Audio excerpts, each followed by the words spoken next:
Welcome to another interview in this series, this time with Grad, the current light player for Nightmare. You machine! Taking out uni and lasagna! With experience as a former professional Splitgate player, Grad jumped into competitive the finals early in 2025. His team enjoyed a period of dominance during Pro League Season 1, eventually finishing tied third at the Grand Major under the banner of Space Station Gaming. Sticking with heavy Lamp and moving over to Nightmare, joining major champion Lasagna, they currently appear to be possibly the strongest cash-out side in the world.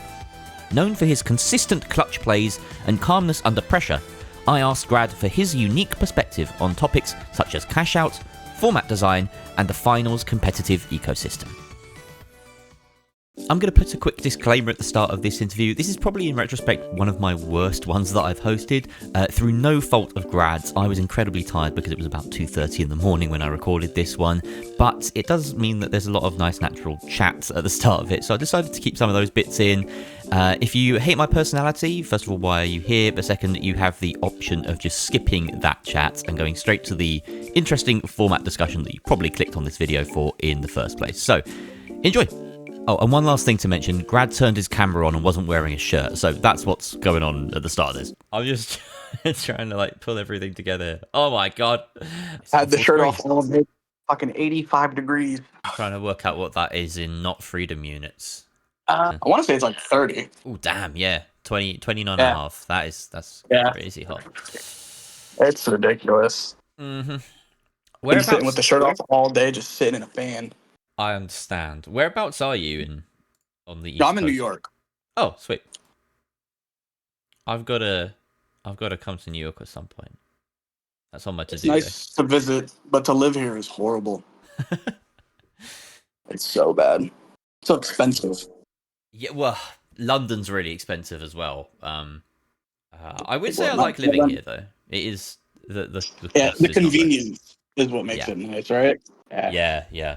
And I just like the proximity to interesting things, gigs. Yeah, that's really the only reason I still stay here, apart from family.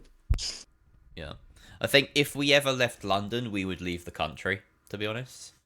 Where'd you go? Oh, somewhere warm. Honestly, anywhere warm, anywhere that has better weather, which is a lot of places, but somewhere with actual blue sea, go sea. Bali, I'm sure. Yeah. We went to Barbados on our honeymoon, and that was unreal, absolutely. That sounds beautiful. We were there, and we were like, could we just pay our friends to just all move here? It would be better. It would just have a better. That way, you're not out there by yourself. Yeah. That was the only thing that's making us want to go back. Is we have jobs and friends and family and stuff. If they just all lived on Barbados, we'd be set. Yeah. That's the hard part, dude. Leaving your friends and family to go move somewhere nicer. So it's 9:30 where you, or 9:40 where you are, right? Yeah. Cool. I'm basically going to go to bed after this interview, so this will be interesting. So far, I've interviewed. I keep knocking my mic. I need to stop fucking doing that. I think I had it up here earlier. You'd think I'd be good with mic practices doing this all the time, but yeah, I'll talk you through the kind of preamble that I've got written here. 2 very boring minutes later. I'm going to be using them as one of many talking heads in an upcoming YouTube video. God, I feel like I'm really I feel so much less attached to this script now after doing 5 of these. Let's get started then. So first of all, would you like to briefly introduce yourself? I'm Grad. I am the light for Nightmare. Sick. Best introduction I've had yet. Really nice and simple. So, warm-up question. The first one I've given to everyone. Ignoring individual class balance, like weapons and gadgets and specs, do you think that Cash Out is a balanced game mode? No, not at all. Ooh, okay. Cash Out legitimately just comes down to math, and if you fail the math, you fail the game. Is that not if balanced? You fall behind. Well, it's balanced in the sense of it being just straight numbers, but obviously there's more to the game than just numbers, right? You have specific instances where we're talking about doubled cash boxes, third parties, or even just like teams holding you and preventing you from getting access to the money. So it's a money game, but it's deeper than that. And when you get into the deeper intricacies of it, it's a lot more unbalanced than it appears on paper. Okay. All right. Interesting. Good take. I'm fine. I'm glad that someone's finally given me the hell no, because I haven't had that yet, and I needed someone, because I was like, surely not everyone thinks this is balanced, right? Cool. We're gonna have some balance in the video It's now, balanced to an which is good. extent, you know? Yeah. Okay. All right. We'll delve into that a bit later. Let's just get a few of these like warm-up questions out of the way. In your experience playing or watching the finals esports, do you have a format that you enjoyed the most, and what made it good? I don't remember if it was PHL season 1 or PHL season 0, but it was where they had the what was it? You played a few games of cash out, a few rounds of cash out for seeding, and then you went straight into your 3v3s. I feel like that was Okay. probably the most, in terms of skill expression, that was probably the most balanced. Okay, interesting. I feel like I need to delve back into the. I can't remember the difference between season 0 and season 1 exactly. Yeah, that's why I'm saying I'm not sure exactly which one it was, but it You was know one of what? the two. I can edit this stuff out if it's fluff. Let's go on to Liquipedia and see what happened in PHL season 1, season 2. It's not like I casted all or anything. I should remember this shit. Liquipedia. And I'm not just saying that because that's the season we won, by the way. I'm just Nothing to do with that. Absolutely. No, absolutely nothing. that's cool. Also, I like the ball knowledge because no one has gone this far back yet. So Yeah. yeah, cool. Okay, let's see. Like out of all the PHL. tournaments, whether it was the ones before PHL, which was like FWC, Kachi Rivals, stuff like that, or what was the other one? Started with a B. I can't remember right now. There's But all breakout. those had like breakout. There you go. Yeah. Like all those tournaments were like the breakout was pretty close to being like a really good format, but I think it was just super long. You know. Okay. And then PHL came out. Season 0 was a little rough, but I am pretty sure it was season 1 where you played. I believe it was 3 weeks of cash out games or 2 weeks, something along those lines. And then the rest was just pure 3v3s. Okay. I've just managed to delve into Pro League Season 1, and this is the one that you won. So Season 0 was Bricked one, and then Team Ed, which you were on, which is the SSG roster, the old SSG roster. So you, Grad, you Lamp, and Normalize. And then, this was... How did this work? Format. For North America, we had the regular season with 12 teams. All matches were played in cash out. That was seeding, and that all went into being the playoffs, which were all 3v3s. Right. Yeah. So it was really quite clear cut. We just had cash out for the first bit, and then 3v3s for the playoffs. And I feel like that's the most balanced because you know how like we were talking about like the RNG of cash out and stuff. Yeah. So your seeding, obviously, if you get bad seeding, you're going to wind up with a tougher matchup going into your threes. But overall, you know, you're not just done. Your game isn't over if you lose those 12 matches. Yeah.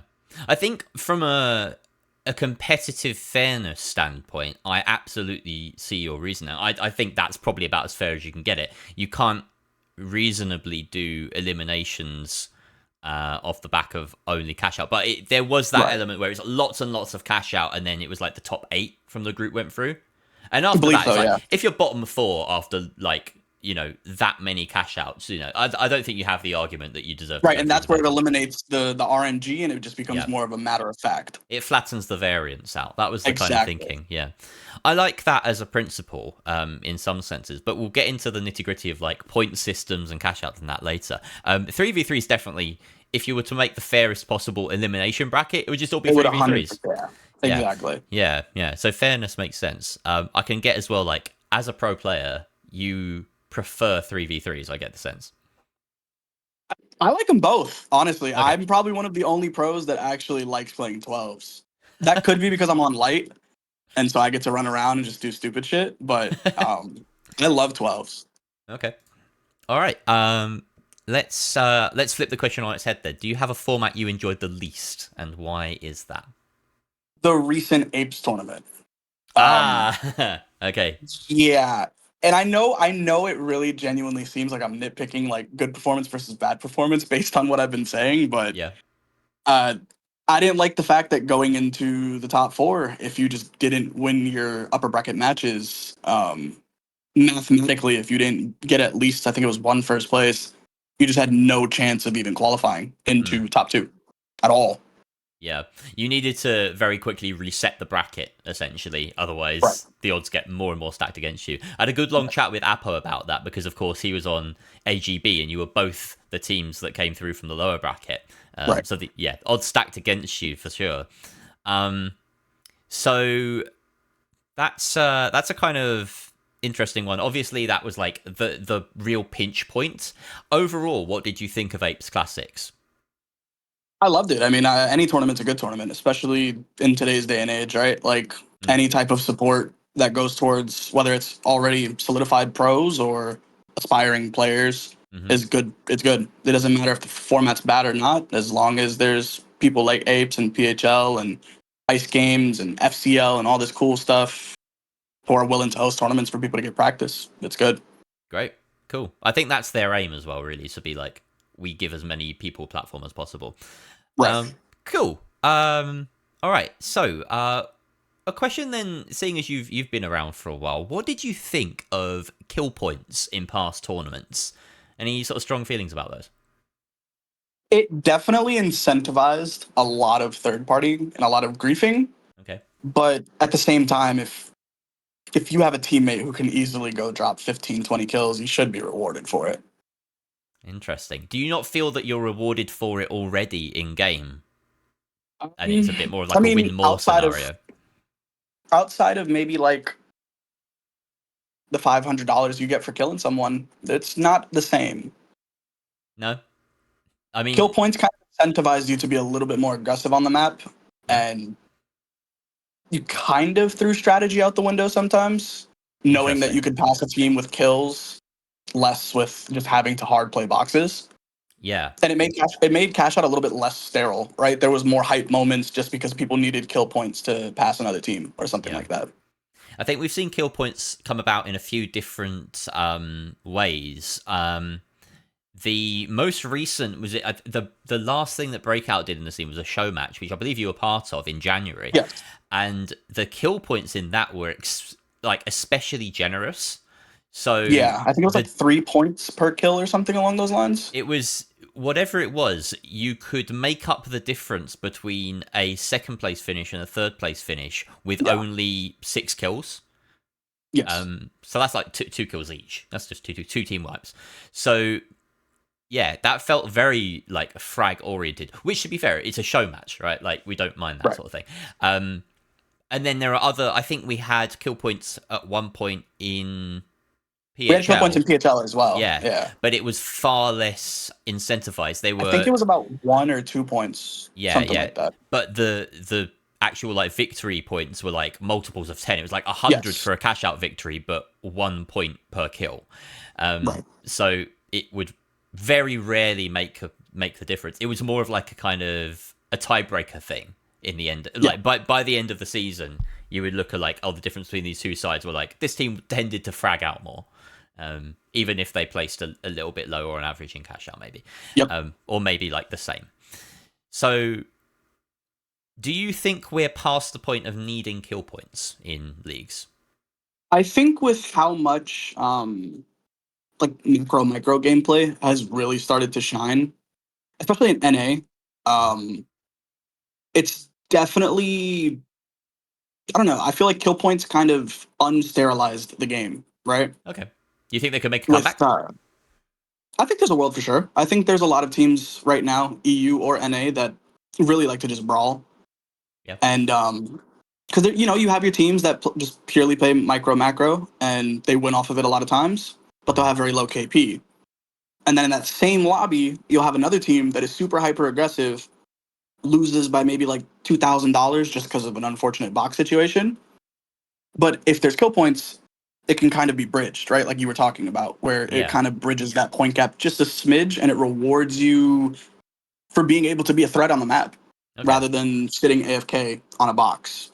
So you've got I think your two kind of points go hand in hand of these questions about cash out not particularly being balanced and kill Right. points being acceptable as a way of kind of fixing cash out a little bit, making it more competitive. It closes the gap just a Yeah. little bit. Okay, that's interesting. So most people I've talked to have had the opposite opinion so far and feel that cash out is balanced enough that we wouldn't need the kill points to sort of redress that balance. But then also I haven't spoken to anyone quite as in depth about kill points either, and like the like how that really affects teams. Cool. I mean, you I can look at think a team just like Envy's team, yeah, right? Like Envy is a super hyper aggressive team, and obviously they win games off of it, right? yeah. Imagine just how much bigger and more aggressive their run would be if they had kill points. It would reward them even further for being as aggressive as a unit as they But are. do they need that? If they're winning games anyway, but off the back of Not their fragging necessarily, power, you know? not necessarily, but it would definitely cement them further, Okay. being rewarded for what they're able to do. You know what I mean? Hmm. Yeah, I do. I do. Or I you can look at think. another team Do you, like what if you took to the other extreme of like Auntie's Goo Boys, who are macro above all else, and they don't chase kills? You know, they'll ignore vault fights entirely. that's kind of what I was going off Yeah. of next. Is like you look at a team like that, and it's like they hard bunker around box. If the 3v3 Mhm. comes to them, it comes to them. If it doesn't, it doesn't. Then it's a situation where sure they'll have like consistent first, second places, Yeah. but over time it'll bridge the gap. Like let's say a team like us recently, right? We've been placing second, third a lot more consistently than I care to admit, Yeah. Yeah. but we're still averaging 20 kills per lobby, right? Okay. You understand? So So it's a situation where is this passiveness will get you guaranteed points, but being able to both play your box and guarantee your kills kind of just it makes it a little bit less sterile, a little bit less stagnant. You know what I mean? okay? I think I could debate this with you long and hard, but we've gone already 20 minutes talking about kill points and things. So let's move on to specific stuff You're about cash fine. out. Yeah, cool. My aim was to try and keep these all to about 20 minutes. None of them have been 20 minutes. Unfortunately, they've always gone to like 30 or 40. So we'll rattle through these next ones. So Okay. cash out. Now we have basically got multiple versions of cash out in comp, right? There's cash out that appears occasionally in sort of elimination brackets and things like that, where it works just the same as it does in ranked in game. You have the top two go through, the bottom two get eliminated, and Right. that's kind of how Embark have sort of designed the game, is to have that it work that way. But in the esport, we quite frequently do this thing where we split points up. We split first from second and third from fourth, so that it actually pays to try and fight for first, or fight for just as high a standing as you can in the thing. Right. There's still like usually a jump. For instance, Apes Classics has had 10 for first, 8 for second, and then it's a jump down to 4 for third, and 2 points for fourth. I'm going to call that version of the game Granulated Cashout, which I sent to you in a message, so hopefully that's not Right. too horrible a term Right. to just throw in you. Yeah. All right, so some questions about this. Do you think that there is an additional level of skill expression in this version of the game, in Granulated Cashout, compared to a standard Cashout game? It forces you to play your best at all times. Okay. Because if you have even one bad day, or 2 bad days, I should say, because 1 day isn't too much, but you have 2, 3 bad days in a row, very easy for people who are performing better than you to close the gap in points. Yeah. So it kind of forces you to be on your A game at all times. Okay. All right. And do you think it changes the sort of decision making that you have in a game, where you're playing? Absolutely. Yeah. And is that something that you think is like valuable for competitive? Is that like a skill set that we should be sort of amplifying and saying, yeah, it's quite cool to have a game mode where we're not just fighting for first or second, but we're actually fighting for first instead of second? Yeah, absolutely. I mean, if a team that's in third place, like even like you said, it's a 2-point jump from third to second, and then another A 2 4 points, point. so on and so forth. 4 There's point. a, There you go. Sorry. yeah. It's a 4-point gap. And, you know, if you can somehow manage at the very end of a game, plug a clutch last second box, hold it for a minute, get that 4 point difference, I think it's a lot better than we're in ranked. You know, if you're in third place, box is getting doubled and it's over. You have something to fight Yeah. for every time in any tournament you play, Yeah, do you feel especially a like granulated cash out. there are fewer doubles certainly in the Pro League since the introduction of Double Jeopardy, Right.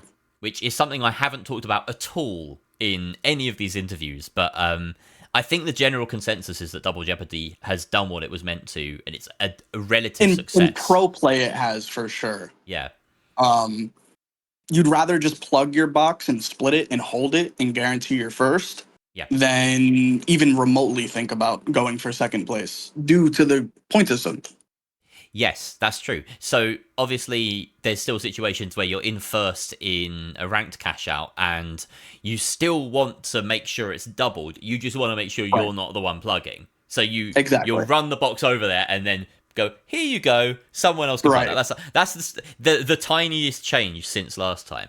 But that will never happen in pro play unless you are the team that needs the doubled box. Yeah. If you're in fourth place or third place, even, you know. Yeah, because most of the time it's far too risky and you don't stand to gain anything from it. You'd rather fight for that first place rather than just give up first place. Yeah. Okay, so that's an interesting one. What would you say about the idea of only having the sort of regular version of cash out in esports play, not having this this kind of point system one that's just more reflective of what's in game and what is balanced around and designed around by Mbug? I think from a viewer standpoint, it would probably be awesome to watch. It would be super hectic, super chaotic, a lot of upsets. But from a player's perspective, it'd be miserable. Okay. It'd be absolutely miserable.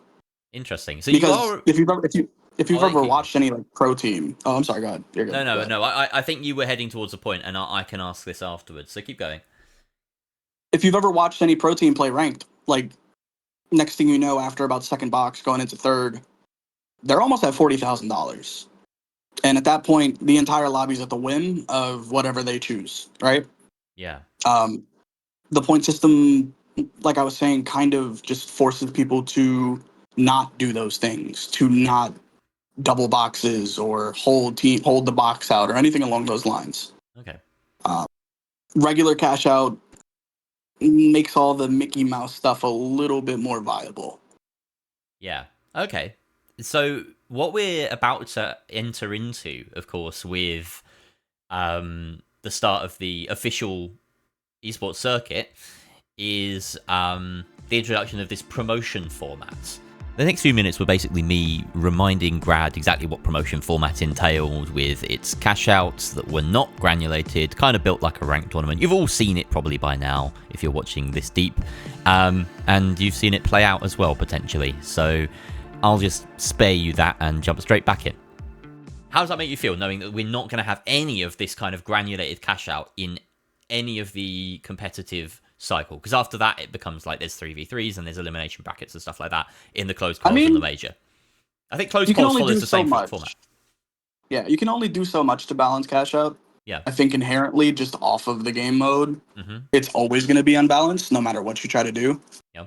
I think it's kind of a step in the right direction in regards to if you're performing well, then you're going to continue to move up and you're going to perform and you're going to, you know what I mean? You're talking about the whole like crown thing that Dixie thought up, right? That's kind of that's only for the grand final. That's only for the major, yeah. That's only for the But there's major. there's like a version of it in the actual like close calls and stuff too, right? I don't think so, no. No? No. So the two sort of things he announced was promotion format, which is going to be used quite a lot throughout the run-up, and then the throne format is literally just the grand final, as far as I'm aware. If I'm getting that wrong, I need to do something. I don't know. But I'm going to be honest. Half the time I show up to tournaments and I tell the guys, what do I need to know? And the most classic player that you're like top 4 teams in the world. You're just like, yeah, I'll turn out. I'll play. To be honest, though, right? is that not like how it should be, right? Is that you Yeah, are able to I just show play up the and I games do in my front of you. job. So what I would say about these formats is you're not going to need to worry about the formats nearly as much as you used to. Then that's You a good thing. you don't need to worry about like seeding, so you don't need to worry about um playing some sort of macro tournament where you're Right. targeting any other teams or whatever. Yeah, then that's That's absolutely a good thing. If I can yeah, just show up, play the game, play well, yeah, and get off, okay, that's ideal, right? Like yep, any other esport is a situation where you show up, you play your enemy, and if you play better than them, you win. yeah, okay, cool. I had some questions about. Actually, let's just jump to this question. I think this is the best thing. We've covered a lot already just by chatting. So that was a lie. I realised afterwards that I missed 2 questions I had written specifically for Grad. Clearly, the tiredness was getting to me a little bit, but the rest of the interview was quite good. I'll just have to make sure to ask him about those questions in the future. One of them was going to be about whether the Throne format has fixed the Grand Major final format that we had last year. And I was going to ask him about that infamous double plug that Space Station Gaming did in the Grand Major final last year as well. That would have been really nice, insightful questioning for a Grand Major finalist. But hey, I'm an idiot, so just sit here and enjoy the rest of the interview. It's good, I promise. Thinking about just the finals esports as a whole. Mhm. Not just formats, but like culture, mentality, like branding, anything. What is something that you think could improve? Well, okay, that's too broad. What is one thing that you would love to see improve or make improve, whatever it might be? Um, I think the community itself, I think the pro community itself could use a little bit of a, I don't know, like an attitude adjustment sometimes. I think everyone either takes themselves a little bit too seriously. They forget that this is a hobby, it's a game. We do it for the love of it. Mm-hmm. Um, and also like kind of the gatekeeping as well. There's a lot of gatekeeping. It's whether it's accidental or on purpose. Yeah. I feel like with how small the community is, it's somehow super. It's easy to get into Embark official tournaments. Obviously, they're all open, Mm-hmm. but it's more so like I don't know, like a newer comp player trying to find a roster, or a player that's showing that they have potential, but not being able to go anywhere with it, right? Yep. Um, and then overall, just the attitude as well. I feel like there's a very I'm not gonna say this is everybody, but I feel like there's a very I don't know, just sometimes there can be a very toxic atmosphere. Yeah. Yeah. It's not Okay. always, No. but And definitely I think the community itself could use a little bit of an attitude adjustment for sure. is that just Me something included. that has to come from within? Is Absolutely. yeah. Okay. Cool. Like I You said, I know. feel like people just take themselves too seriously. Yeah. Yeah. All right. You know what? I think we're done. I think that was a really good interview, and every single one of these has been so different. And yeah. I mean, I'm not taken aback by your honesty because I know you. Right. But this is like compared to sitting here with Young earlier, who almost had his caster face on. And we had a Oh really dear. interesting, like almost debate with That each sounds fun. other. And he was sorting out his camera and making sure he's presenting and looking, and then you turn up here and you're throwing a shirt on, and I'm just like, oh right, yeah, it's Grad. I mean, It's I great. I try to Like be you're you. myself as much as possible, man. It's Like good. It's the only way to there's be. no persona on me, bro. Like who Yep. I am is who I am, I Yep. don't the same person you met at the major is the same person I am online. The same person I am online is the same person I am at home. It's strange because having met you in person only a couple of times, I immediately got that. I was like, oh, you're just being yourself. There are a lot of people putting on a facade. Obviously, lots of different reasons to do that at something like Right. a major. But I was like, oh yeah, no, you look just incredibly comfortable being There's no yourself in point. this big, There's no and you point. haven't let it get to you. It's very clear you haven't let it get to you, which is I admire. It was cool. That was awesome. Like the meet and greet shit, that shit was cool as fuck.